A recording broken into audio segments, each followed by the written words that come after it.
Before we begin, tell us, where in the world are you watching from? Now, let's dive into today's story. Chapter 1.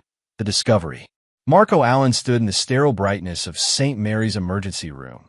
His jaw clenched as he watched Dr. Patricia Henley examine his 7-year-old son Austin's head wound. The fluorescent lights cast harsh shadows across his weathered face, highlighting the crow's feet that spoke of too many years in the construction business and too many sleepless nights lately. "Dad, my head really hurts," Austin whimpered, his small fingers clutching Marco's calloused hand. "I know, buddy. The doctor's going to make it better," Marco said softly, though his voice carried an edge that made the nurse glance up nervously. Dr. Henley finished her examination and turned to Marco with a troubled expression. "Mr. Allen, I need to ask you some questions about how Austin sustained this injury. The pattern of the wound is concerning." Marco's dark eyes narrowed. He'd noticed the blood on Austin's pillow that morning when he'd gone to wake his son for school. Marla, his wife of 10 years, had already left for her supposed early morning yoga class, something that had become frustratingly routine over the past 6 months. "He fell down the stairs last night," Marco said carefully, watching the doctor's reaction. "Hit his head on the banister." Dr. Henley nodded slowly, making notes. "Mr. Allen, the injury pattern doesn't match a fall. This appears to be from blunt force trauma, possibly from a cylindrical object. I'm required by law to report this to Child Protective Services and the police." Marco felt a cold fury building in his chest, but his expression remained carefully neutral. 20 years of running his own construction company had taught him to keep his emotions in check, especially when dealing with incompetence or betrayal. "Doctor, I understand your protocols. Do what you need to do." 30 minutes later, Detective Roberto Tanner arrived. He was a tall, lean man with prematurely gray hair and eyes that missed nothing. Marco recognized the type. He'd dealt with enough investigators over the years when construction accidents occurred on his job sites. "Mr. Allen, I'm Detective Tanner. Can you walk me through what happened last night?" Marco crossed his arms, his muscular frame tense. "Like I told the doctor, Austin fell down the stairs around 8:30. Hit his head pretty hard. My wife cleaned him up, put him to bed. We thought he was fine." "Where's your wife now?" "At work. She's an administrative assistant at Morrison Financial downtown." Marco's voice carried no emotion, though internally he was calculating. Marla's story about working extra hours lately had grown thin, especially considering the firm's managing partner, Julian Good, had called the house last week looking for her when she was supposedly working late. Detective Tanner studied Austin, who was now drowsy from the pain medication. "Son, can you tell me what happened to your head?" Austin's eyes were unfocused, but he managed to speak. "Uncle Donnie was playing with Mom in her room. They were making loud noises. I went to ask for water, and the door was locked. I hit my head on something when I tried to look through the keyhole." The silence in the room was deafening. Dr. Henley looked confused, but Detective Tanner's expression sharpened immediately. Marco felt the familiar rage that had been simmering for months suddenly crystallize into something cold and calculating. "Uncle Donnie?" Detective Tanner asked gently. "Mommy's friend. He comes over when Daddy works late." Marco's hands slowly curled into fists. "Donnie Kaiser. You should have known. Marla's old college friend who'd been hanging around more frequently, always with some excuse about needing advice or wanting to catch up. The bastard had been coming to his house, playing house with his wife while he was breaking his back to provide for his family." Detective Tanner looked at Marco. "Mr. Allen, I think we need to have a longer conversation. Can you call your wife and ask her to come down here?" "Of course," Marco said, his voice deadly calm. He pulled out his phone, noting it was 11:30 a.m. If Marla was really at work, she'd answer immediately.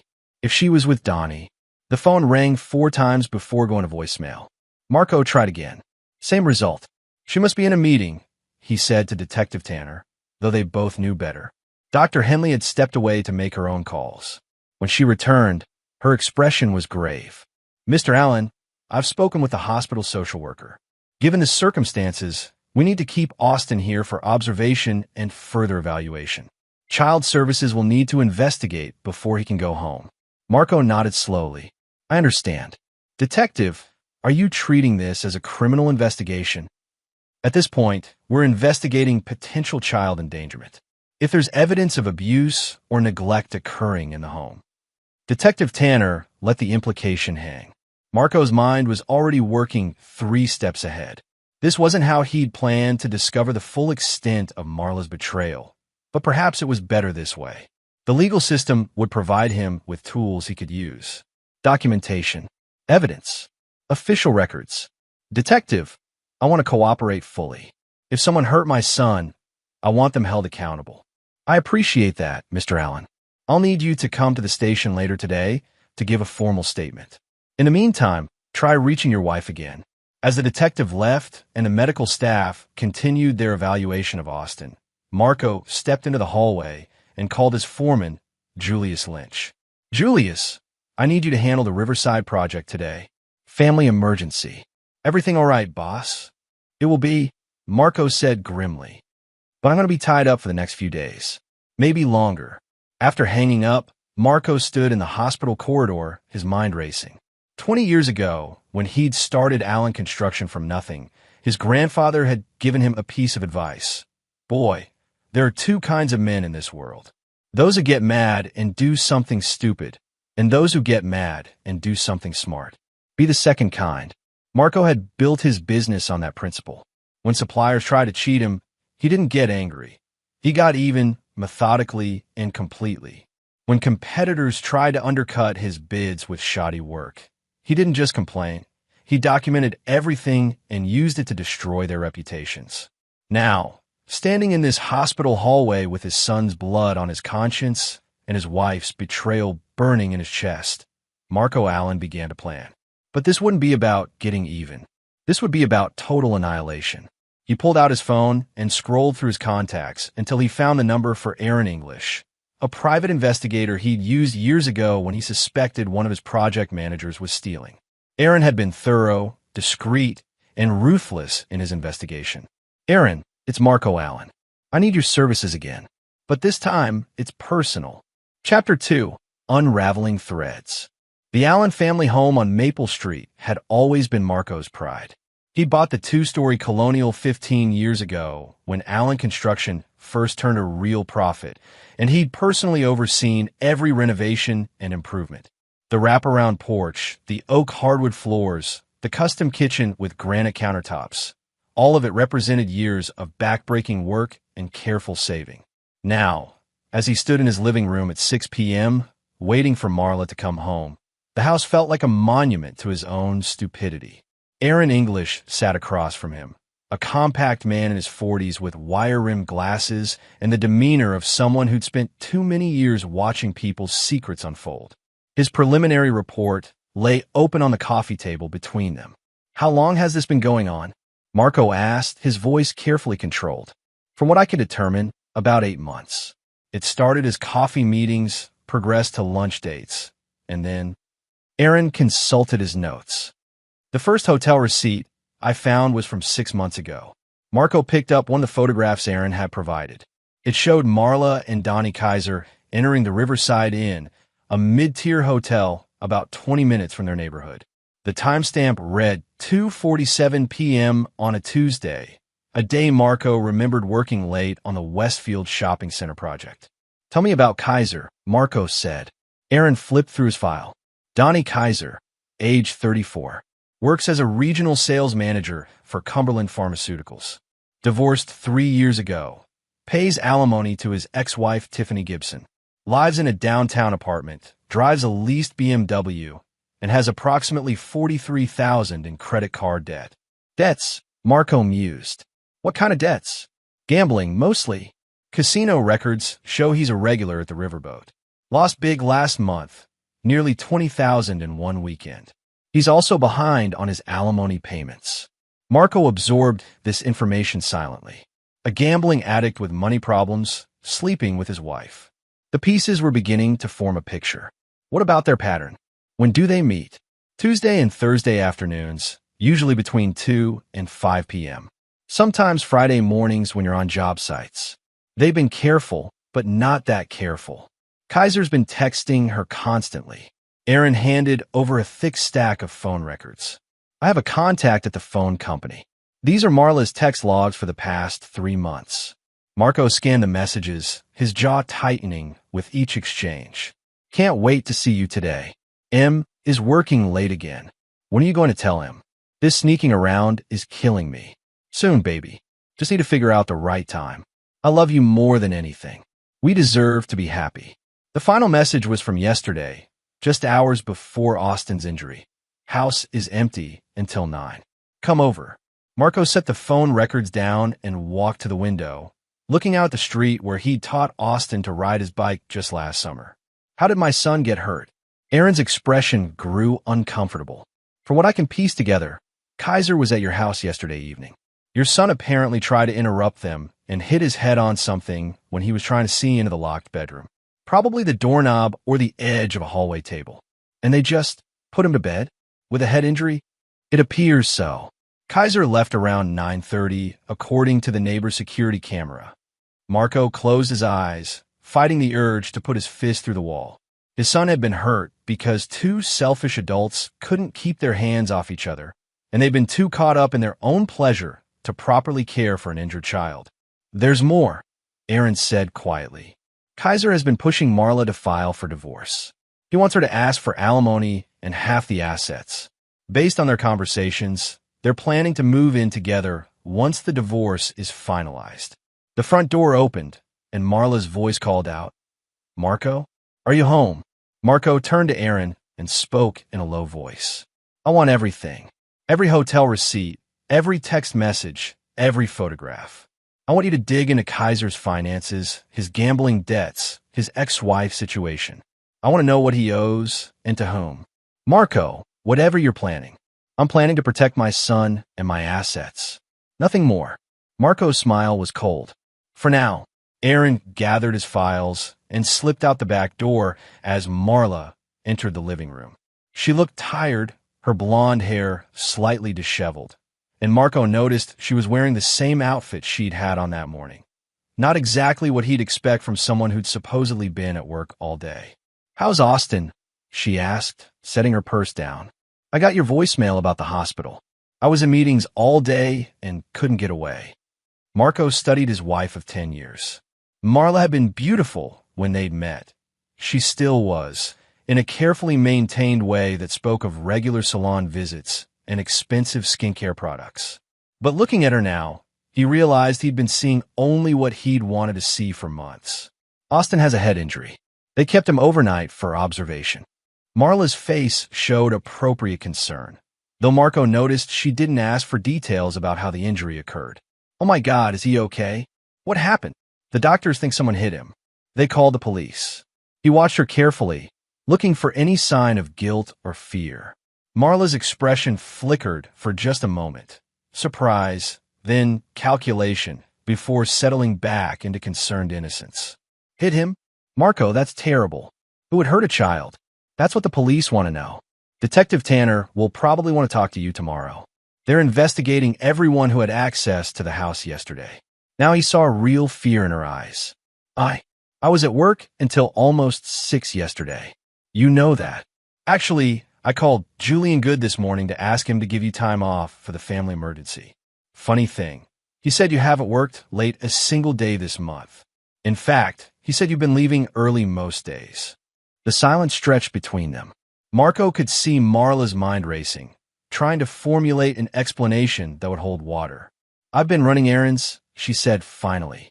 "Doctor's appointments, grocery shopping, things for the house." "What kind of doctor's appointments?" "Female issues. You wouldn't understand." Marco nodded slowly. "I'm sure. Well, the police will want to verify your whereabouts yesterday evening. They're being very thorough." Marla's phone buzzed.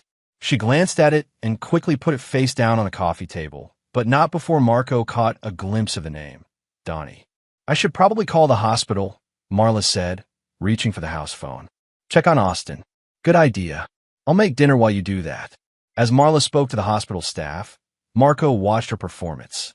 She played the concerned mother perfectly, asking all the right questions, expressing all the appropriate emotions. If he hadn't known better, he might have been convinced. But he did know better now. After Marla went upstairs to change clothes, Marco picked up her cell phone. It was password protected, but he'd seen her enter the code countless times. Austin's birthday. The phone unlocked immediately. The most recent messages were from Donnie. Did you hear from the police? We need to talk. This is bad. What if the kid remembers more? What if he tells him I was there? Meet me tomorrow at the usual place. We need to figure this out. Marco memorized the messages, then deleted them. Let Donnie wonder why Marla wasn't responding. As he prepared dinner, Marco's mind worked through the possibilities. The police investigation would eventually clear him of any wrongdoing, but would also create a paper trail documenting Marla's lies and inconsistencies. Aaron's investigation would provide additional evidence of the affair, but evidence of adultery wasn't enough. Not for what they'd done to Austin, not for the months of lies and betrayal. Marco had built his construction business by thinking like an architect, seeing the entire structure before laying the first foundation stone. Now, as he planned his revenge against his cheating wife and her lover, he began to envision a different kind of construction project. He was going to systematically destroy both of their lives, piece by piece, until nothing remained but rubble. And just like his construction projects, it would be built to last. Chapter 3. Foundation Work. The next morning, Marco sat in the sterile interview room at the police station, his hands folded on the metal table as Detective Tanner reviewed his notes. Through the one-way window, he could see the parking lot where construction workers hurried to their job sites, unaware that their boss was planning the most important project of his career. Mr. Allen, I appreciate you coming in voluntarily, Detective Tanner said. Walk me through Tuesday evening one more time. Marco had rehearsed this moment. I got home around 7:15. Marla was in the kitchen making dinner. Austin was playing in the living room. We ate around 8, watched some TV, and put Austin to bed around 8:30. Marla and I watched a movie until about 10, then went to sleep. And you didn't notice anything unusual about Austin's behavior? He seemed tired, but that wasn't unusual. He'd had soccer practice after school. Marco paused, letting calculated concern show on his face. Detective, should I be worried about my wife? She's been different lately. Working late, secretive about her phone calls. Detective Tanner's pen stopped moving. Different how? Distant. Defensive when I ask about her day. Yesterday, when I tried to call her at work about Austin's injury, she didn't answer for hours. When she finally came home, she seemed more worried about covering her tracks than about her son. It was a careful balance, planting seeds of doubt without appearing to actively blame his wife. Marco had learned long ago that the best way to destroy someone was to let them destroy themselves. Mr. Allen, I have to ask, have you had any suspicions about your wife's fidelity? Marco let surprise and hurt flash across his face. What are you saying? Austin mentioned someone named Uncle Donnie being at your house. Do you know who that might be? Donnie Kaiser, Marco said slowly. He's an old friend of Marla's from college. He's been coming around more lately, but I thought. He trailed off, letting the implication hang. You thought what? I thought he was just being friendly. Going through a divorce, needed someone to talk to. But if you're suggesting... Marco's voice hardened. Detective, if that son of a bitch has been in my house with my wife while I'm working to support my family, I want to know about it. Detective Tanner leaned back in his chair. Mr. Allen, I need you to stay calm. We're still investigating. Calm. Marco stood up, his chair scraping against the floor. My son is in the hospital because someone was too busy screwing around to watch him properly. And you want me to stay calm? Sit down, Mr. Allen. Marco sat, but his hands remained clenched. I'm sorry. It's just, if Marla's been lying to me, if she's been putting Austin at risk. He shook his head. What do you need from me? Permission to examine your home, particularly the master bedroom and hallway where Austin was injured. We also need your wife's phone records and any security camera footage you might have. You have my full cooperation. I want the truth. After the interview, Marco drove to the hospital to check on Austin. His son was awake and alert, the head wound properly bandaged. The social worker, a thin woman named Kelsey Ward, was interviewing him when Marco arrived. Daddy, Austin reached for him, and Marco felt genuine emotion tighten his throat. Hey, buddy, how are you feeling? Better. The nurse gave me ice cream for breakfast. Kelsey Ward looked up from her notepad. Mr. Allen, I've been talking to Austin about Tuesday night. He's been very helpful. Marco sat on the edge of the hospital bed. What did you tell Miss Ward, Austin? I told her about Uncle Donnie's car in our driveway, and how Mommy told me not to bother them when her door was locked, and how I hit my head trying to see through the keyhole because I wanted water. The social worker made more notes. Austin, can you describe Uncle Donnie's car? It's blue and shiny, like Batman's car, but smaller. A BMW, Marco thought, just like Aaron had reported. Mr. Allen, Kelsey Ward said, I need to speak with your wife this afternoon. When would be a good time? She should be at work. Morrison Financial downtown.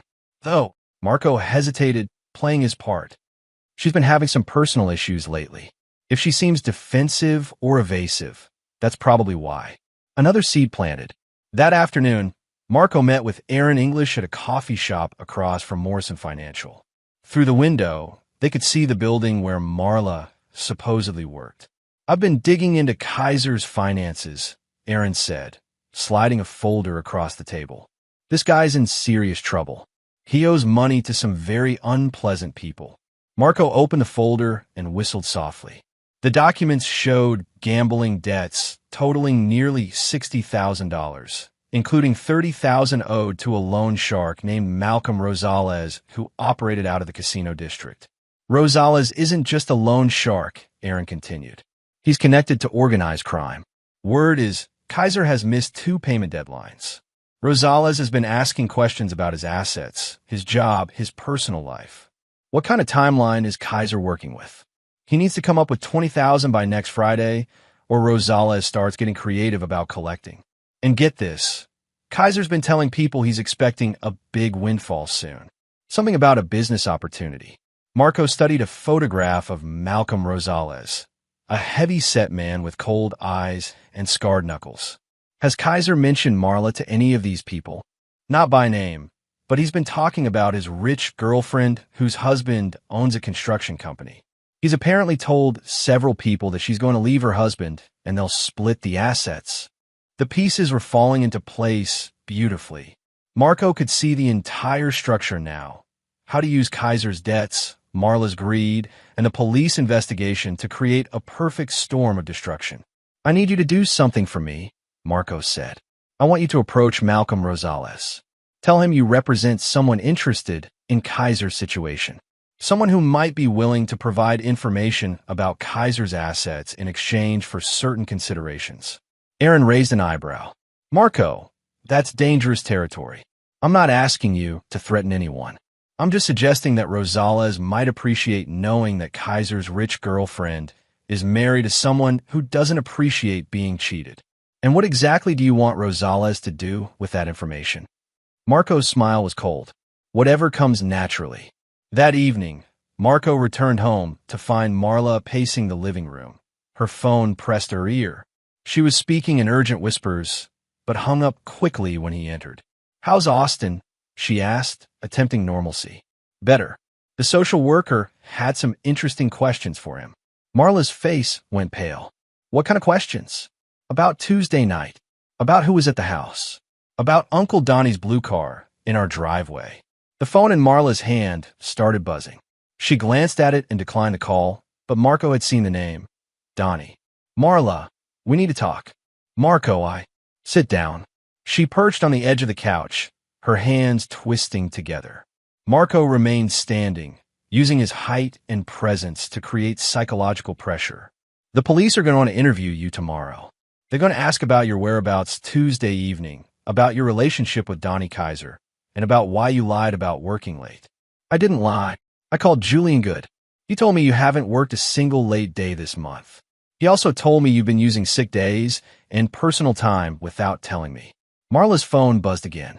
This time she turned it off completely. The social worker is also going to want to talk to you. She's particularly interested in why Austin was unsupervised long enough to injure himself. Why our bedroom door was locked. Why a 7-year-old boy was trying to look through keyholes instead of asking for help. Marco moved closer, his voice dropping to a whisper. But what really interests me, Marla, is why my wife of 10 years would risk our son's safety to fuck her college buddy in our bed. Marla's composure finally cracked. Tears started flowing, and she buried her face in her hands. Marco, I'm sorry. I never meant for Austin to get hurt. It just happened so fast, and we thought he was okay. The word hung in the air like a blade. Marla realized her mistake immediately, but it was too late. So Kaiser was here, in our house, in our bed, while our son was injured and bleeding. Marco, please. How long? What? How long have you been fucking him? Marla flinched at his tone. 6 months. But Marco, it's not what you think. I love him. We won't be together. Marco nodded slowly. I see. And what exactly did you think would happen? That I'd just hand over half of everything I've worked for, so you could play house with some gambling addict? Gambling addict? Marco, Donnie doesn't gamble. Marco almost smiled. Even now, she was defending the man who was using her. Marla, your boyfriend owes $60,000 to a loan shark. He's been telling people that his rich girlfriend is going to solve all his problems. The color drained from Marla's face. That's not true. Ask him yourself. Better yet, ask Malcolm Rosales. Marla's phone, despite being turned off, somehow started ringing. The sound was impossible, but in her panicked state, she didn't notice. She turned it back on and saw 17 missed calls from Donnie. Call him, Marco said. Right now. Ask him about his debts. With shaking hands, Marla dialed Donnie's number. Marco could hear the panic in Kaiser's voice even from across the room. Marla, thank God. We have a problem. Some guys came to my apartment asking questions about you, about Marco. They know about us. Marla looked at Marco with growing horror. What guys? I don't know, but they knew everything. They knew about the hotel, about Tuesday night, about Austin getting hurt. Marla, I think your husband hired someone. Marco watched his wife's world collapse in real time. The phone call continued, with Kaiser begging her to meet him, to run away together, to access Marco's accounts immediately. Finally, Marla hung up and looked at her husband with a mixture of fear and resignation. What do you want? She whispered. Marco sat down across from her, his expression calm and controlled.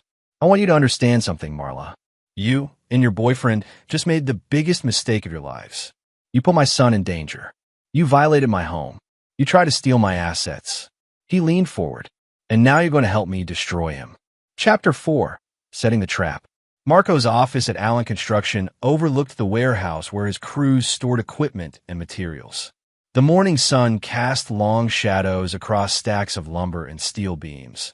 But Marco's attention was focused on the conference table where he'd spread out the blueprints for his revenge. Julius Lynch, his foreman, sat across from him reviewing work schedules. At 55, Julius was one of the few people Marco trusted completely. They'd worked together for 12 years, and Julius had never once given Marco reason to doubt his loyalty. Boss, the Riverside project is 2 days ahead of schedule, Julius reported. The electrical contractors want to start early if we can accommodate them. Good. What about the Westfield job? Material delivery is scheduled for Thursday. We'll need the crane for the steel work.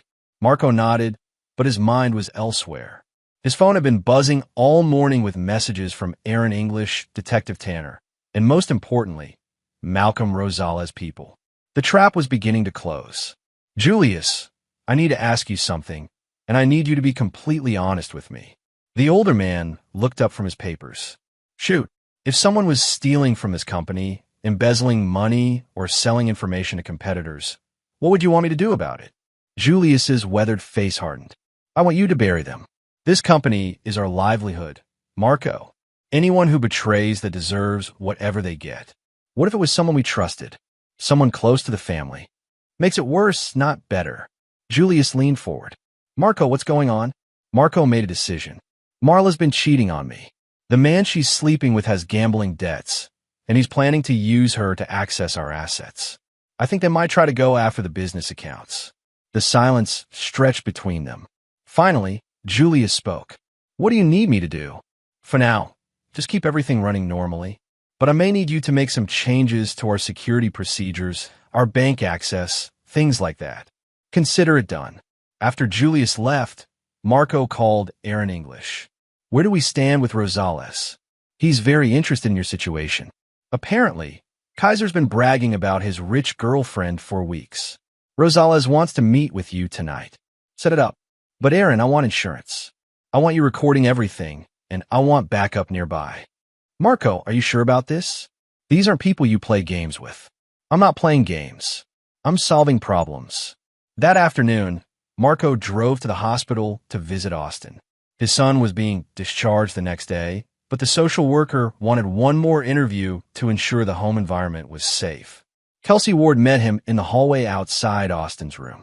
Mr. Allen, I've completed my preliminary investigation. While we haven't found evidence of deliberate abuse, there are serious concerns about supervision and safety protocols in your home. What kind of concerns? Your wife's interview yesterday was problematic. She was evasive about her whereabouts Tuesday evening, and her story about Austin's injury kept changing. She also became very agitated when I asked about Mr. Kaiser. Marco nodded gravely. Miss Ward, I want to be completely honest with you. I believe my wife has been having an affair. I think she's been bringing this man to our house while I'm at work, and I think Austin was hurt because they were too distracted to properly supervise him. That's a serious accusation, Mr. Allen. I have evidence. Phone records, hotel receipts, witness statements. Detective Tanner has copies of everything. Kelsey Ward made notes. If that's the case, what are your plans regarding custody of Austin? I want full custody. I want supervised visitation for Marla until she can prove she's not putting our son at risk. And I want a restraining order keeping Kaiser away from Austin permanently. I'll include those recommendations in my report. After visiting with Austin, Marco drove across town to meet Malcolm Rosales. The meeting was at a warehouse in the industrial district, the kind of place where legitimate businesses operated during the day and other kinds of business happened after dark. Rosales was exactly what Marco had expected, a thick-set man in an expensive suit with eyes that calculated profit and loss in human terms. Two large men flanked him, but they remained silent throughout the conversation. Mr. Allen, I understand we have a mutual interest in Mr. Kaiser's situation. Marco kept his expression neutral. Mr. Kaiser owes you money. He's been claiming he'll pay you with assets that belong to me. I thought you should know that those assets aren't available to him. How much does he owe you? He doesn't owe me money. He owes me for sleeping with my wife in my house while my son was injured and bleeding. Rosales smiled, and it wasn't pleasant. A matter of honor. A matter of justice. What kind of timeline are we working with, Mr. Allen? Marco pulled out a folder containing copies of Marla's phone records and hotel receipts. My wife will be meeting with her lawyer next week to discuss divorce proceedings. Kaiser is expecting her to ask for alimony and half of my assets. He's told her the money will solve all his problems. And will she get that money? Not a penny. But Kaiser doesn't know that yet. Rosales studied the documents. This is very thorough, Mr. Allen. Very professional. I'm a detail-oriented person. What exactly are you proposing? Marco leaned forward. I'm proposing that you let Kaiser believe he's about to come into money. Let him think the divorce settlement will pay his debts. Then, when he realizes there's no money coming, you can collect your debt however you see fit. And in exchange, I'll make sure you have detailed information about Kaiser's actual assets, his employment situation, his daily routine. Everything you need to make an informed collection decision. Rosales was quiet for a long moment. Mr. Allen, you're asking me to wait for money that may never come. I'm asking you to wait for money that definitely won't come. The difference is you'll know that in advance, and you can plan accordingly. And what happens to your wife in all this? Marco's expression hardened. My wife made her choice when she decided to fuck another man in my bed while my son was bleeding in the hallway. She'll face the consequences of that choice. Rosales extended his hand. Mr. Allen, I think we could do business. As Marco drove home, his phone rang. It was Marla, and she sounded terrified. Marco, something's wrong. Donnie called me. He said men came to his workplace asking questions. His boss wants to see him tomorrow morning about irregularities in his expense reports. Marco pulled into his driveway before responding. What kind of irregularities? I don't know. Hotel charges, restaurant bills, things like that. Marco, they're going to fire him. Maybe they should. Marla, did it ever occur to you that your boyfriend might be using company money to pay for your hotel rooms? The silence on the phone told him everything he needed to know. Marco, I need to see you. We need to talk about this divorce, about Austin, about what happens next. Come home. We'll talk. An hour later, Marla sat in their living room, clutching a cup of coffee with shaking hands. She looked like she'd aged 5 years in the past week. Marco, I know you hate me right now, but I need you to understand something. I never meant for any of this to happen. I never meant for Austin to get hurt. But it did happen, and now there are consequences. What kind of consequences? Marco sat across from her, his expression calm but implacable. The police investigation is going to conclude that Austin was injured due to parental negligence. Child Services is going to recommend supervised visitation for you and a restraining order against Kaiser. The divorce court is going to see you as an unfit mother who abandoned her child for an affair. Marla's face crumpled. What about the money? The assets? I'll need something to live on. Marla, did you honestly think I was going to reward you for cheating on me? Did you think I'd just hand over half of everything I built so you could start a new life with your boyfriend? It's not about the money. It's exactly about the money. Kaiser's gambling debts, his pressure for you to file for divorce, his promises that everything would work out once you got your settlement. It's all about money. Marco pulled out his phone and showed her the screen. It displayed a text message from an unknown number. Your boyfriend owes us $60,000. Payment is due Friday. We know where you live. Marla stared at the message in horror. Marco, what is this? This is what happens when you get involved with a gambling addict who owes money to dangerous people. They've been watching Kaiser, following him, learning about his life. And now they know about you. But I don't have that kind of money. No, but they think you will. After the divorce settlement, Marla looked up at him with desperate eyes. Marco, please. You have to help me. These people, they're dangerous.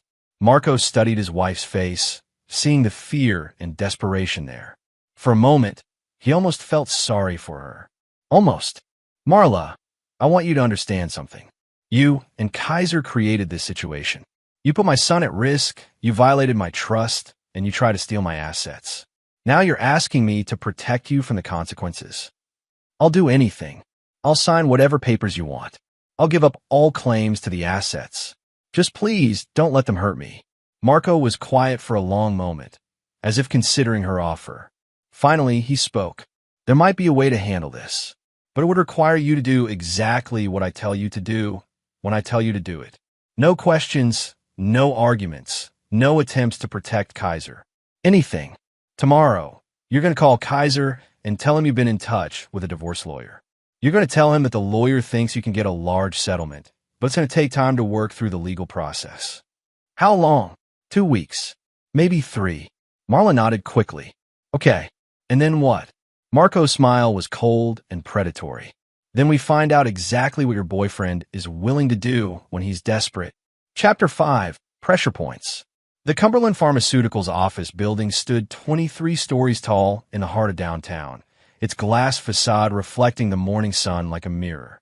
From his car, parked across the street, Marco watched employees hurrying into the building, coffee cups in hand, briefcases swinging at their sides. At exactly 8:47 a.m., Donnie Kaiser emerged from the parking garage and walked toward the building entrance. Even from a distance, Marco could see the tension in the man's shoulders, the way he kept checking his phone, the nervous energy that spoke of a man running out of options. Marco's own phone buzzed with a text from Aaron English. Security footage confirms Kay was at your house Tuesday, 7:30 to 9:45 p.m. Also, his company is launching an internal investigation today.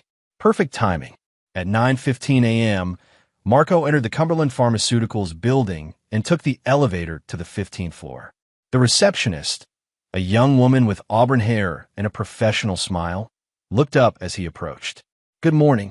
I'm here to see Arthur Ayers, the regional sales director. I'm Marco Allen from Allen Construction. Do you have an appointment, Mr. Allen? No, but I think Mr. Ayers will want to see me. It's regarding one of his sales managers, Donnie Kaiser. The receptionist's expression flickered with recognition. Let me check with Mr. Ayers' assistant. 5 minutes later, Marco was seated in a corner office facing a thin man in his 50s with prematurely gray hair and the bearing of someone who'd spent his career managing difficult situations. Mr. Allen, I understand you have information about one of my employees? Marco placed a manila folder on the desk. Mr. Ayers, I believe Donnie Kaiser has been using company resources for personal activities. Hotel charges, restaurant bills, expenses that don't align with legitimate business purposes. Arthur Ayers opened the folder and examined the hotel receipts and credit card statements Aaron had compiled. His expression grew increasingly grim. Mr. Allen, how did you come by this information? Mr. Kaiser has been having an affair with my wife. These are copies of receipts from their meetings. As you can see, many of them were charged to what appears to be a company credit card. Ayers studied the documents more carefully. The Riverside Inn, the downtown Marriott, several restaurants. Mr. Allen, these charges total nearly $8,000 over 6 months. That's just what I could document. There may be more. What exactly are you asking me to do with this information? Marco leaned back in his chair. Nothing. I'm simply providing you with information that might be relevant to your company's internal policies. What you do with it is entirely your decision. Ayers was quiet for a moment. Mr. Allen, I appreciate you bringing this to my attention. Company policy is very clear about misuse of corporate resources. I understand completely. Will you be filing charges for fraud? Marco pretended to consider this. That depends on several factors. If Mr. Kaiser takes responsibility for his actions and makes appropriate restitution, I might be willing to consider alternative resolutions. What kind of restitution? Full repayment of the misused funds, plus interest, and a formal acknowledgement of wrongdoing that could be used in my divorce proceedings. Ayers nodded slowly. I'll need to discuss this with our legal department, but I think we can work something out. As Marco left the Cumberland Pharmaceuticals building, his phone rang. It was Marla, and she sounded panicked. Marco, Donnie just called. He's been suspended from his job, pending an investigation. They're accusing him of embezzlement. That's unfortunate. Marco, did I what, Marla? Did you have something to do with this? Marco was quiet for a moment. Marla, are you asking me if I reported evidence of criminal activity to the appropriate authorities? Yes, I did. Your boyfriend has been stealing from his company to pay for hotel rooms where he could fuck my wife. Oh God. Marco, what's going to happen to him?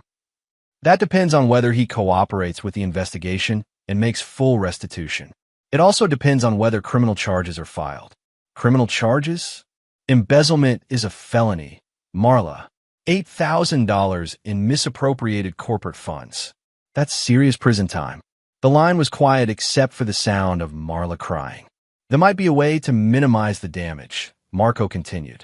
But it would require Kaiser to be completely honest about his activities, his debts, and his intentions regarding our marriage. What do you mean? I mean, he needs to provide a full confession about the affair, his gambling problems, and his plan to use our divorce settlement to pay his debts. In writing, signed and witnessed. And if he does that, then I might be willing to work with Cumberland Pharmaceuticals on a restitution agreement instead of pursuing criminal charges. Another long silence. Marco, I need to ask you something, and I need you to tell me the truth. Those men who've been asking questions about Donnie, the ones who threatened him about his gambling debts, did you arrange that? Marco smiled, though she couldn't see it. Marla, your boyfriend owes $60,000 to a loan shark. That's not something I arranged. That's something he did to himself. But the timing is because his creditors are getting impatient. They want their money, and they've been told that Kaiser is about to come into a large sum through his girlfriend's divorce settlement. Who told them that? Kaiser did. He's been bragging about it for weeks. At 2 p.m., Marco met with Detective Tanner at the police station. The detective had called that morning requesting another interview, and Marco suspected he knew why. Mr. Allen, we've completed our investigation into your son's injury. Based on the evidence, we're not pursuing criminal charges for child abuse. That's good to hear. However, we are recommending that Child Services maintain supervision of Austin's living situation until certain issues are resolved. What kind of issues? Detective Tanner consulted his notes. Your wife's inconsistent statements about Tuesday evening, evidence of an extramarital affair, and questions about the supervision of your son during the time of his injury. Marco nodded gravely. Detective, I want what's best for Austin. If that means supervised visitation for Marla until she can prove she's prioritizing his safety, then I support that decision. There's another matter we need to discuss. We've received information about potential fraud involving Mr. Kaiser's employment. Are you planning to file charges? That depends on whether Mr. Kaiser is willing to cooperate with resolving the situation. I'm more interested in protecting my family's assets than in sending anyone to prison. I understand. However, if Cumberland Pharmaceuticals decides to file charges, that decision won't be up to you. Of course not. After leaving the police station, Marco drove to his lawyer's office. Samuel Stanton was a sharp-dressed man in his 60s who specialized in divorce and family law. His office walls were lined with law books and framed photographs of successful cases. Marco, I've reviewed the documentation your investigator provided. This is about as clear-cut a case of adultery as I've ever seen. What kind of settlement can we expect? Given the evidence of infidelity, the child endangerment issues, and the apparent conspiracy to defraud marital assets, I'd say you're looking at full custody of Austin, minimal or no alimony for Marla, and retention of virtually all marital property. Marco leaned forward. What about Kaiser's involvement?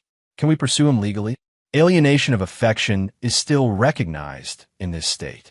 We could potentially sue Kaiser for damages related to the destruction of your marriage.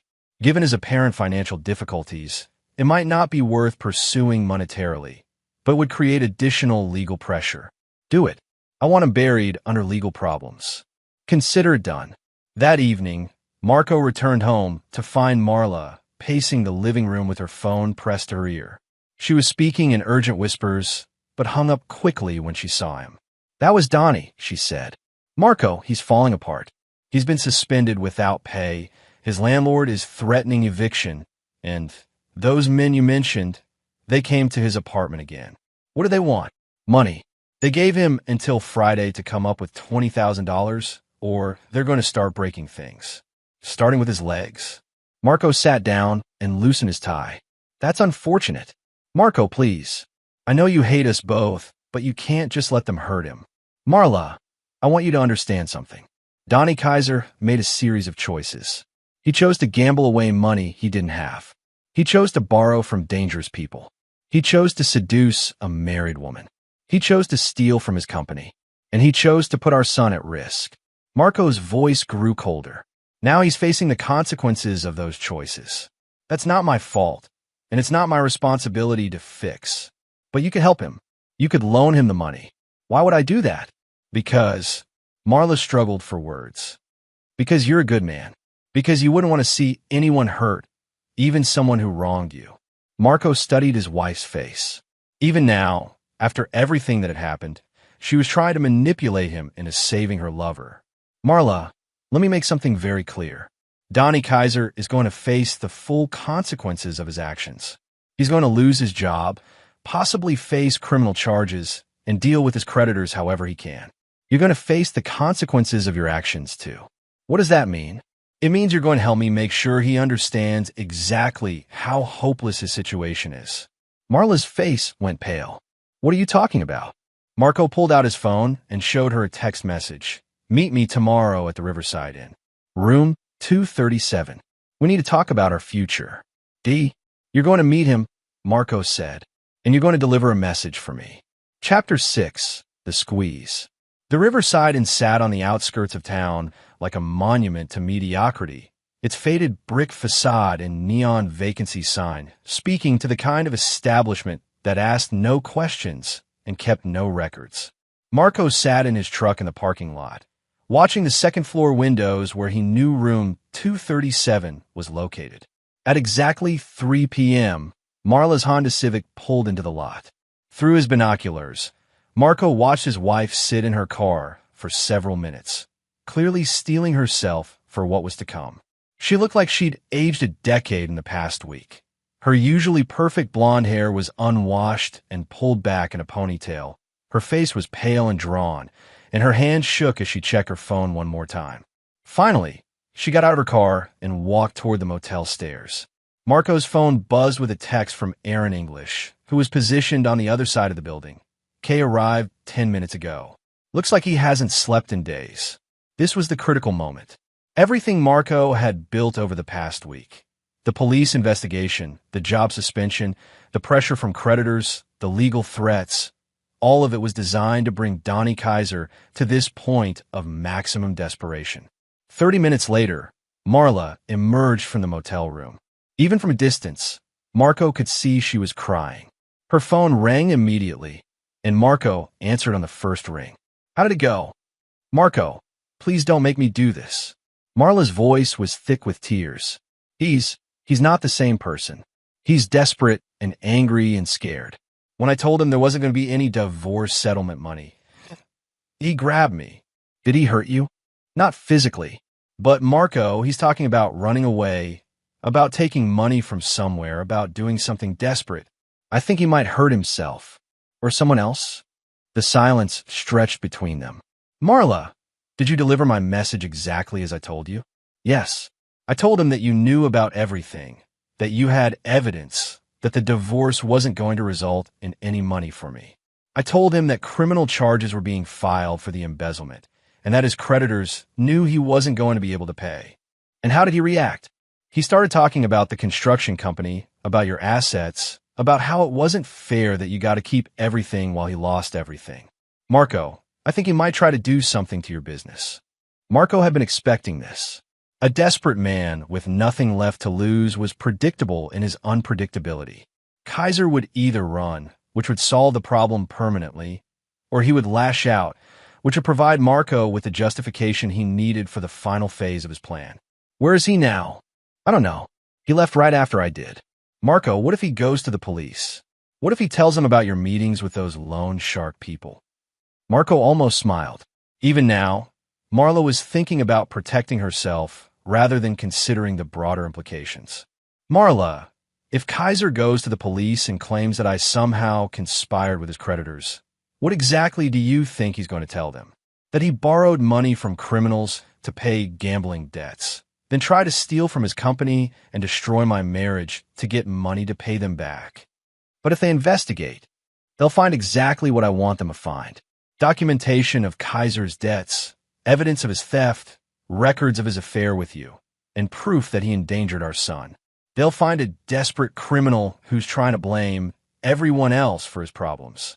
That evening, Marco was reviewing work schedules in his home office when his security system alerted him to movement in the driveway. Through his window, he could see a figure moving around his truck, partially obscured by the shadows from the oak trees that lined his property. Marco slipped out the back door and circled around the house, moving quietly through the darkness. As he approached his truck, he could see someone crouched beside the driver's side, working at something with a small tool. It was Donnie Kaiser, and he was slashing tires. Marco watched for a moment, letting Kaiser finish his work. When the man stood up and turned toward the house, Marco stepped out of the shadows. "Going somewhere, Donnie?" Kaiser spun around, a tire iron clutched in his hand. In the dim light from the street lamp, Marco could see that his wife's lover looked like hell. His clothes were wrinkled and stained, his face was unshaven, and his eyes had the wild look of a man who'd been awake for too long. "You son of a bitch," Kaiser said, raising the tire iron. "You destroyed my life."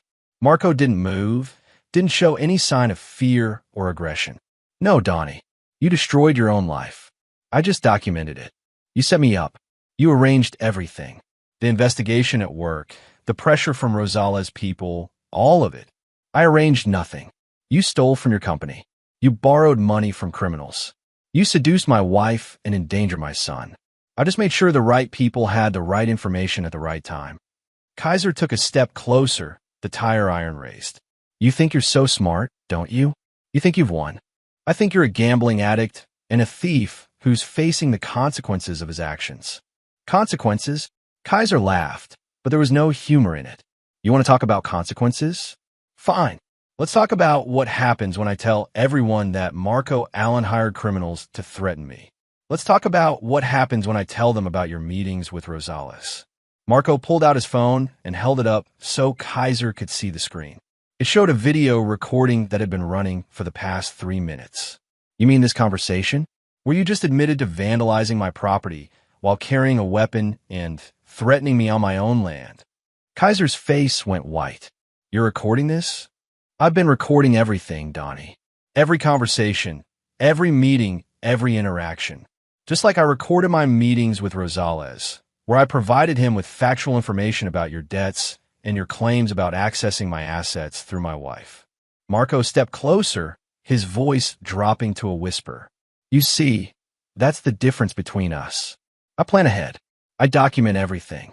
I think through the consequences of my actions before I take them. You can't prove. I can prove you stole from your company. I can prove you were at my house the night my son was injured.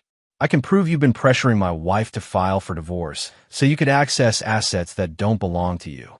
And now I can prove you came to my home with a weapon and vandalized my property. Kaiser's grip on the tire iron loosened. What do you want? I want you to understand that your situation is hopeless. You owe money you can't pay to people who don't accept excuses. You're facing criminal charges for embezzlement. You have no job, no income, and no prospects. Your only choice is to disappear. I can't just disappear. Rosales' people will find me. Maybe, but that's not my problem. Kaiser stared at him for a long moment, then dropped the tire iron. You're a cold son of a bitch. You know that. I'm a man who protects what's his. And Marla? What happens to her? Marco's expression hardened. Marla chose you over her family. She chose your problems over her son's safety. She'll live with the consequences of that choice for the rest of her life. Kaiser turned and walked toward his car, but stopped at the edge of the driveway. This isn't over, Marco. Yes, it is. After Kaiser drove away, Marco called Detective Tanner and reported the vandalism and threats. Within an hour, a patrol car was parked outside his house, and an APB had been issued for Kaiser's arrest. At midnight, Marco's phone rang. It was Aaron English. Marco, we have a problem.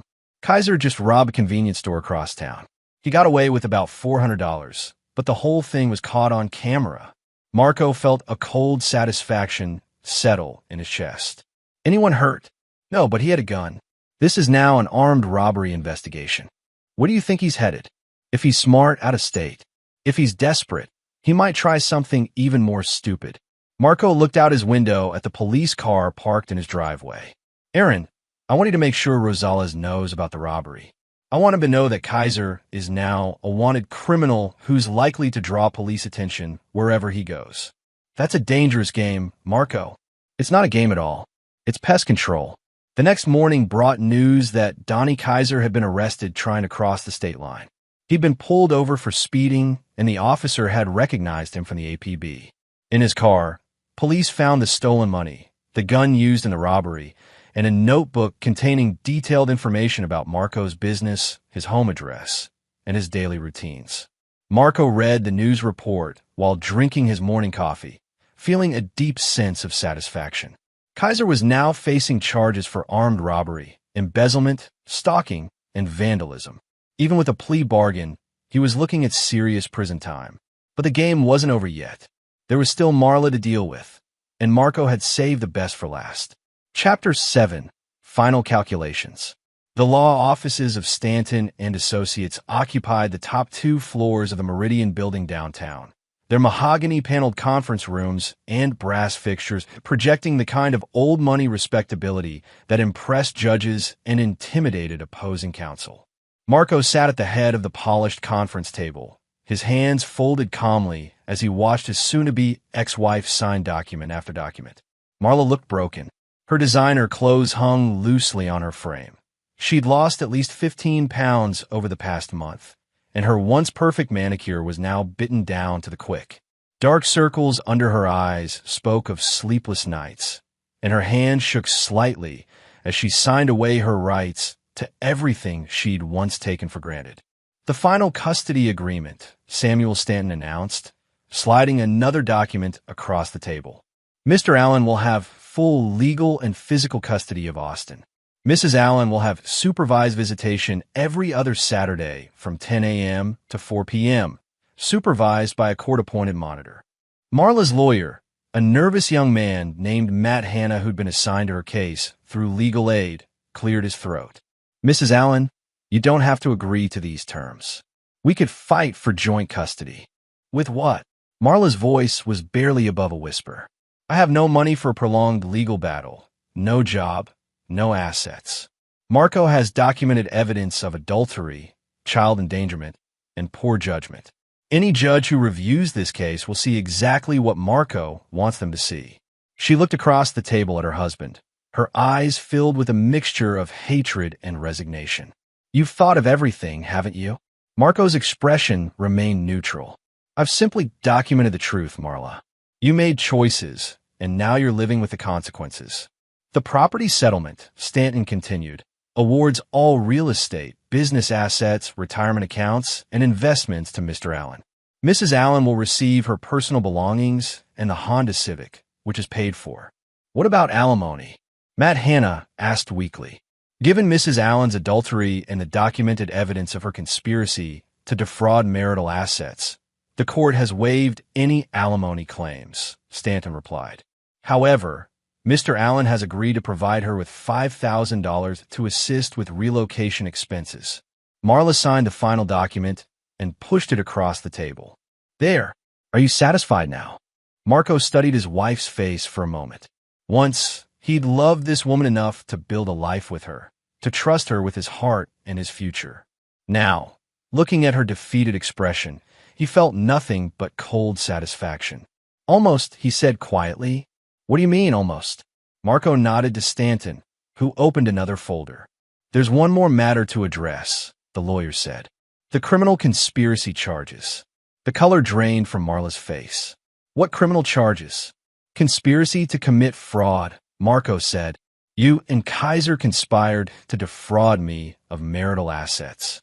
You provided him with confidential financial information about my business.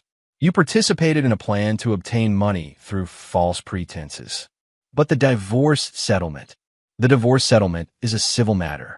The criminal conspiracy is a separate issue entirely. Matt Hanna leaned forward frantically. Mr. Allen, your wife has cooperated fully with these proceedings. She's given up any claim to assets, agreed to minimal custody. She's done what any rational person would do when caught red-handed, Marco interrupted. But cooperation in divorce proceedings doesn't erase criminal activity. Marla stared at him in horror. Marco, you can't be serious. After everything I've already lost, you want to send me to prison? I want justice for what you did to our son. I want accountability for your betrayal. And I want to make sure you never have the opportunity to do this to another family. Stanton slid a final document across the table. However, Mr. Allen is prepared to be reasonable. This is a cooperation agreement. If Mrs. Allen agrees to provide full testimony about Kaiser's gambling debts, his pressure tactics, and his plan to use divorce proceeds to pay his creditors, Mr. Allen will recommend that charges be filed only against Kaiser. You want me to testify against Donnie? I want you to tell the truth about what happened. Under oath. On the record, Marla looked at her lawyer, who shrugged helplessly. Mrs. Allen, if Mr. Allen follows through with conspiracy charges, you could be looking at significant prison time. This agreement would allow you to avoid prosecution entirely. What would I have to testify to? Marco answered directly. That Kaiser pressured you to file for divorce, specifically to gain access to my assets. That he provided you with specific information about his gambling debts and his need for money. That he was present in our home the night Austin was injured. And that you both prioritize your sexual encounter over our son's safety. And if I refuse, then you'll face the full consequences of your actions. Criminal charges, prison time, and a felony record that will follow you for the rest of your life. The silence in the conference room stretched for several minutes. Finally, Marla spoke. If I sign this, if I testify, what happens to me afterwards? You'll be free to rebuild your life however you see fit. But you'll do it somewhere else. The cooperation agreement includes a provision that you relocate at least 500 miles away and have no contact with me or Austin except for court-supervised visitation. You're banishing me. I'm giving you a chance to start over. It's more than you deserve. Marla picked up the pen with shaking hands and signed the cooperation agreement. 2 weeks later, Marco sat in the gallery of the county courthouse as Marla took the witness stand in Donnie Kaiser's criminal trial. Kaiser had been denied bail due to the armed robbery charges, and his court-appointed attorney was fighting a losing battle against overwhelming evidence. Marla's testimony was devastating. She spoke clearly and directly about Kaiser's gambling addiction, his mounting debts, and his increasingly desperate attempts to access Marco's assets through their marriage. She described in detail how Kaiser had pressured her to file for divorce, how he provided her with specific dollar amounts he needed to pay his creditors, and how he'd been present in their home the night Austin was injured. "Mrs. Allen," the prosecutor asked, "did Mr. Kaiser ever express concern for your son's welfare?" "No," Marla replied, her voice steady.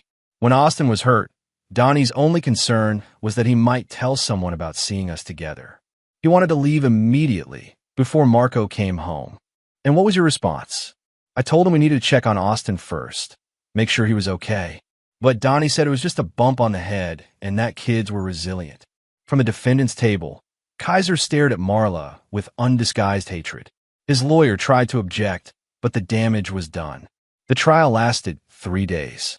The jury deliberated for less than 2 hours before returning guilty verdicts on all charges: armed robbery, embezzlement, conspiracy to commit fraud, and child endangerment. The judge sentenced Kaiser to 12 years in prison without the possibility of parole for the first 8 years. As the bailiff led Kaiser away in shackles, he turned toward the gallery where Marco sat watching. "This isn't over," he mouthed silently. Marco smiled and mouthed back, "Yes, it is." After the trial, Marco met with Detective Tanner one final time to tie up loose ends. Kaiser's creditors have been notified that he won't be making any payments for the foreseeable future, the detective reported. Malcolm Rosales has apparently written off the debt as a loss and moved on to other business interests. And Marla, she's moving to Phoenix next week. New name, new job, new life. The cooperation agreement protects her from prosecution, but she'll be under federal supervision for the next 5 years. Marco nodded. "What about the custody arrangement?" "Austin is doing well in counseling. The supervised visitation with his mother seems to be helping him process what happened. The therapist thinks he'll make a full recovery, both physically and emotionally." "Good. That's all that matters." That evening, Marco sat on his front porch watching Austin play in the yard with a new soccer ball. His son's head wound had healed completely, leaving only a small scar that would fade with time. The boy's laughter filled the evening air, and Marco felt something he hadn't experienced in months: peace. Julius Lynch pulled into the driveway and walked up to the porch, carrying a folder of paperwork from the business. "Boss, the insurance settlement came through on the equipment that was vandalized," he reported. "Full replacement value plus compensation for lost productivity." "Excellent. And the Riverside project?" "Finished 2 days ahead of schedule. The client is so happy they're talking about hiring us for their next 3 developments." Marco smiled genuinely for the first time in weeks. "Julius, take tomorrow off. Take your wife somewhere nice for dinner. You've earned it." As his foreman drove away, Marco's phone buzzed with a text message from an unknown number. For a moment, he tensed, wondering if somehow Kaiser or his associates had found a way to reach him from prison. But the message was from Aaron English. Marla's flight to Phoenix departed on schedule. No issues. Case officially closed. Marco deleted the message and put his phone away. He called Austin over to the porch, and they sat together watching the sunset paint the sky in shades of orange and red. "Dad," Austin said quietly, "is Mommy ever coming back?" Marco put his arm around his son's shoulders. "She'll visit sometimes, buddy, but she made some bad choices, and now she has to live somewhere else. Because she hurt me? Because she forgot that families are supposed to protect each other. But you don't have to worry about that anymore. It's just you and me now, and I'll always protect you." Austin leaned against his father's side. "I love you, Dad. I love you too, son." As the stars began to appear in the darkening sky, Marco reflected on the events of the past month. Some people might call what he'd done excessive, even cruel. But those people had never been betrayed by someone they trusted, never watched their child suffer because of someone else's selfishness, never had to rebuild their life from the ashes of someone else's lies. Marco Allen had learned long ago that the world was divided into 2 kinds of people: those who built things up and those who tore things down. He'd spent his life building, his business, his home, his family. When someone had tried to tear down what he'd built, he'd responded with the same methodical precision he brought to every construction project. He'd identified the problem, gathered the right tools, and systematically dismantled the threat until nothing remained but rubble. And now, sitting on his porch with his son's safe beside him, Marco knew that he'd built something that would last. A life free from the poison of betrayal, a future built on truth instead of lies, and a legacy that would protect his son for years to come. Some people might call it revenge. Marco called it justice. And justice, like a well-built foundation, was designed to endure. Chapter 8. Cleanup Operations. 6 months after the trial, Marco stood in the marble lobby of the First National Bank building, watching as the electronic board displayed the morning's interest rates and market indicators. The meeting he was about to attend would finalize the last piece of his reconstruction project, and like every other aspect of his methodical campaign, it had been planned down to the smallest detail. Austin was in school now, thriving in his new routine. The boy had adapted remarkably well to their new life. No more walking on eggshells around his mother's moods. No more confusion about why mommy's friend was always visiting when daddy wasn't home. The child psychologist had pronounced Austin's recovery complete, noting that children were often more resilient than adults when removed from toxic situations. The elevator doors opened on the 15th floor, and Marco walked down the carpeted hallway to the offices of Morrison Financial. This was where Marla had claimed to work late so many evenings, and where Marco was now about to conclude a business deal that would eliminate the last potential complications from his former wife's betrayal. Julian Good rose from behind his mahogany desk as Marco entered the corner office. At 62, Good was everything Marco had expected from Marla's description. Silver-haired, expensively dressed, and possessed of the kind of practiced charm that wealthy men use to navigate delicate situations. "Mr. Allen, thank you for agreeing to meet with me. Please have a seat." Marco settled into the leather chair across from Good's desk and studied the man who had been Marla's boss during her affair. "Mr. Good, when you called last week, you mentioned there were some lingering issues related to my ex-wife's employment here." "Yes, unfortunately there are." Good opened a file folder and consulted several documents. "As you know, Marla was terminated from her position here following her arrest. However, during our internal investigation, we discovered some irregularities that we felt you should be aware of." Marco kept his expression neutral. "What kind of irregularities?" "Access to client files, printing of confidential documents, unusual computer activity during non-business hours. It appears that Marla may have been gathering information about high-net-worth clients, possibly for purposes related to her personal situation." This was news to Marco, though he didn't let his surprise show. During his campaign against Kaiser and Marla, he'd focused on their direct actions, the affair, the conspiracy, the child endangerment. He hadn't investigated whether Marla might have been attempting to steal client information for additional leverage. "What kind of information?" "Asset valuations, investment portfolios, estate planning documents. The kind of information that could be valuable to someone planning to file for divorce or someone looking to assess potential targets for fraud." Good slid a thick folder across the desk.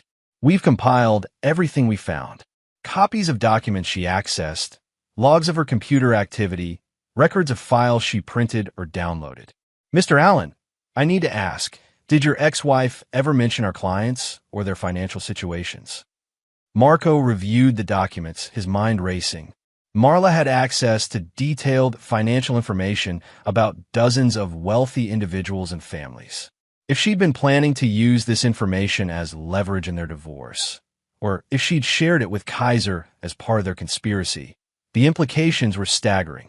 "Mr. Good, some of these clients, these are very prominent people." "Exactly. Which is why we need to handle this situation very carefully. If word gets out that client confidentiality was breached, it could destroy our reputation and expose us to massive liability." Marco understood immediately why Good had called him. Morrison Financial needed to contain this situation, and Marco was the key to their strategy. "What are you proposing?" Good leaned forward. "We're prepared to offer you a consulting contract with our firm, a substantial retainer to help us assess and mitigate any potential security breaches in our systems. In exchange, We would ask for your discretion regarding these documents and your assistance in ensuring that any information your ex-wife may have obtained doesn't surface in the future. The offer was elegant in its simplicity. Morrison Financial would pay Marco a significant sum to essentially buy his silence about Marla's activities, while also giving him access to high-net-worth clients who might need construction services. Marco would gain financially while helping the firm protect itself for the consequences of his ex-wife's crimes. How substantial a retainer are we discussing? $200,000 annually for the next 3 years, with a possibility of renewal, plus bonuses for specific consulting projects. Marco considered the offer. $600,000 was serious money, enough to expand his business significantly or to secure Austin's college education. But more importantly, it would give him leverage over any future attempts by Marla or her associates to cause trouble. Mr. Good, I appreciate the offer, but I need to understand the full scope of what we're dealing with. Was Marla working alone, or was someone else involved in accessing this information? Our investigation suggests she was working alone, but we can't be certain. The computer logs show that most of the unauthorized access occurred during evening hours when the building was mostly empty. Evening hours when she was supposedly working late. Exactly. Marco made his decision. I'll accept your consulting contract, Mr. Good, but I have some additional requirements. What kind of requirements? I want full access to your security footage from the past year. I want copies of all documents Marla accessed or printed. And I want a complete list of any external contacts she may have had while working here. Good hesitated. Mr. Allen, that's quite extensive. May I ask why you need such detailed information? Because if my ex-wife was stealing confidential information from your clients, there's a possibility she wasn't acting entirely on her own. I want to make sure that all potential threats to your firm's reputation are identified and neutralized. The implication was clear. Marco might be able to help Morrison Financial not just contain the damage from Marla's activities, but also identify and eliminate any other potential problems. I think we can accommodate those requests, Good said finally. 2 hours later, Marco sat in his truck in the Morrison Financial parking garage, reviewing the documents Good had provided. The scope of Marla's activities was broader than he'd imagined. She'd accessed files on over 40 clients, including several whose names Marco recognized from the newspaper society pages. But one name jumped out at him, Alberto Wilkerson. Wilkerson was a real estate developer who'd been competing with Allen Construction for several major projects over the past 2 years. He was also, according to the files, a client whose investment portfolio included significant holdings in casino and entertainment properties. Marco's phone rang. It was Aaron English. Aaron, I need you to do some research for me. Alberto Wilkerson. I want to know everything about his business dealings, his associates, and any connections he might have to gambling or loan shark operations. What's this about, Marco? Insurance. I want to make sure there are no other surprises waiting for me.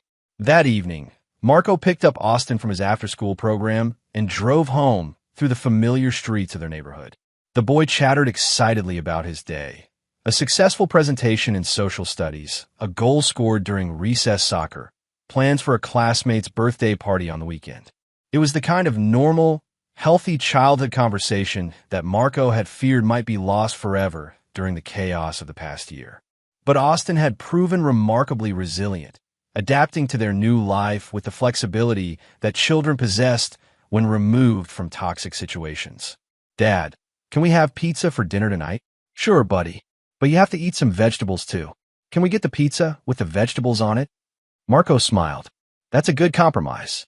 As they pulled into their driveway, Marco noticed a car parked across the street that he didn't recognize. A dark sedan with tinted windows, the kind of vehicle that professional investigators or security personnel preferred.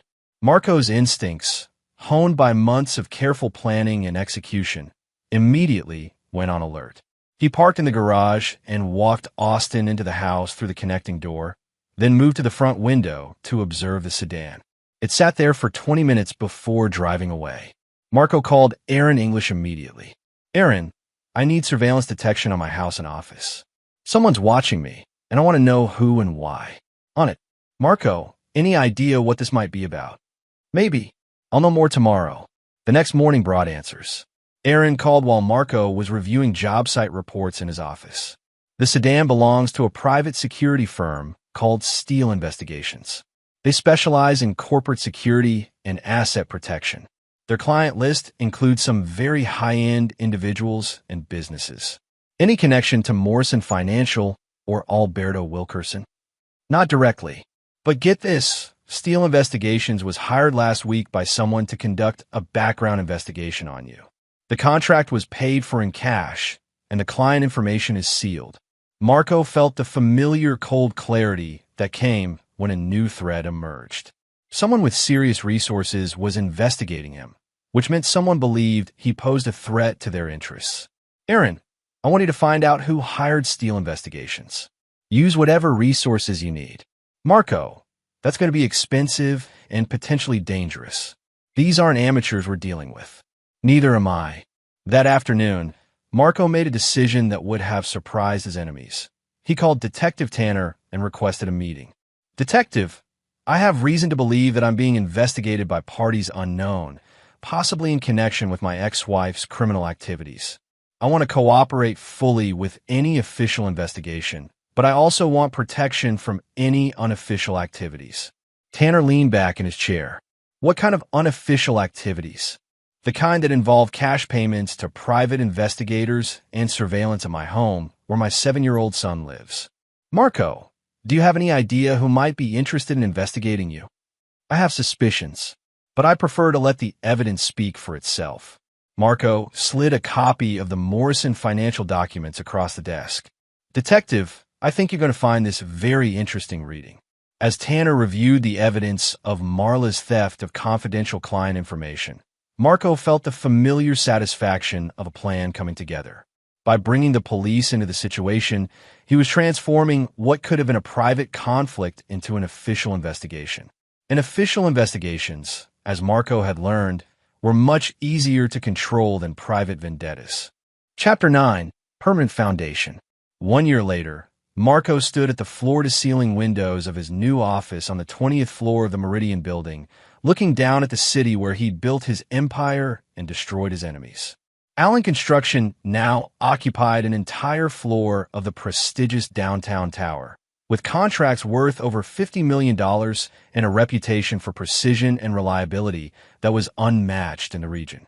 Austin, now 8 years old, sat at the conference table doing his homework while Marco finished reviewing the quarterly financial reports. The boy had grown taller and more confident over the past year, his easy smile and quick wit showing no lasting trauma from the events that had reshaped their lives. Dad, Mrs. Rodriguez wants to know if you can come to Career Day next week, Austin said, looking up from his math worksheet. Of course, buddy. What should I tell the class about construction? Tell them about how you build things that last forever. Marco smiled at his son's choice of words. Building things that lasted forever had indeed become his specialty, though not always in ways that Austin could understand. The phone rang, and Marco answered to find Samuel Stanton on the line. Marco, I have the final report on the Morrison financial situation. You're going to want to hear this. Go ahead. Alberto Wilkerson has been arrested on federal racketeering charges. Turns out he was laundering money for organized crime through his real estate deals and casino investments. The evidence that broke the case? Financial documents that were stolen from Morrison Financial and anonymously provided to the FBI. Marco absorbed this information with satisfaction. When Aaron English's investigation had revealed that Wilkerson was the one having Marco surveilled, it had taken only a small leap of logic to realize that Wilkerson must have been involved in the criminal activities that Marla had inadvertently uncovered. Any connection to our situation? The FBI believes Wilkerson was concerned that you might have access to the stolen Morrison financial documents and might eventually discover his money laundering operation. He was conducting surveillance to assess the threat level. And Marla? Wilkerson apparently never knew that she was the one who accessed his files. He thought the leak came from a disgruntled employee or a business rival. Your ex-wife's activities were just the catalyst that exposed a much larger criminal enterprise. Marco looked out at the city skyline, where several buildings bore the Allen Construction logo. What about our consulting contract with Morrison Financial? Still active and very profitable. Julian Good considers you something of a hero for helping expose the security breach that led to Wilkerson's arrest. I wouldn't be surprised if they offer you additional contracts. After hanging up with Stanton, Marco walked over to the conference table where Austin was finishing his homework. All done, buddy? Yep. Dad, can I ask you something? Of course. Austin's expression grew serious. Do you ever think about Mommy? Marco considered his answer carefully. Over the past year, Austin had occasionally asked about Marla, though the questions had become less frequent as time passed. The supervised visits had ended 6 months ago when Marla had failed to appear for 3 consecutive appointments, apparently having decided that starting fresh in Phoenix was more important than maintaining a relationship with her son. Sometimes, Marco said honestly, "Do you?" Sometimes, but not in a sad way anymore.